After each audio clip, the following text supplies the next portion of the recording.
ஒரு work out பண்ணுறோன்னா அதில் ஒரு வேரியேஷனுக்கு எவ்வளோ செட்ஸ் அண்ட் எவ்வளோ ரெப்ஸ் போட்டால் நம்மளால் நல்ல மசில் பில்ட் பண்ண முடியும். ப்ளஸ் ஏன் அதிகமான செட்ஸ் அண்ட் ரெப்ஸை தவிர்க்கிறது நல்லதுன்னு இந்த வீடியோவில் டீட்டெயில்டாக பார்த்துடலாம்.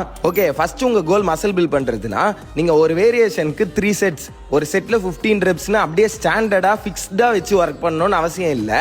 ஒரு நல்ல வெயிட்டில் உங்களுக்கு எந்த வெயிட் ஹெவி வெயிட்னு தோணுதோ அதில் ப்ராப்பர் ஃபார்மில் 8 to 12 ரெப்ஸ் போட்டு மசில் ஃபெயிலியர் ஆகிறதுக்கு ஒரு 2 ரெப்ஸ் முன்னாடியே ஸ்டாப் பண்ணிட்டா கூட உங்களால் நல்லா மசில் பில்ட் பண்ண முடியும். அடுத்து நிறைய பேர் ஒரு செட்க்கு 30 to 40 ரெப்ஸ்லாம் போடுறாங்க.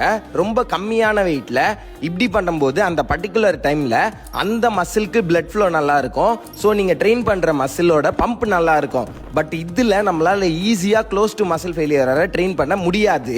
ஸோ மசில் growth நல்லா இருக்காது. நிறைய ஜங்க் செட்ஸ் அண்ட் ரெப்ஸ் மாதிரி ஆகிடும், அது வேஸ்ட்டு. அதனால கன்க்ளூஷன், நல்ல வெயிட்ல 8 to 12 ரெப்ஸ் வர நல்ல ஃபார்ம் அண்ட் டெக்னிக்ல க்ளோஸ் டு மசில் ஃபெயிலியரை ட்ரெயின் பண்ணுங்க.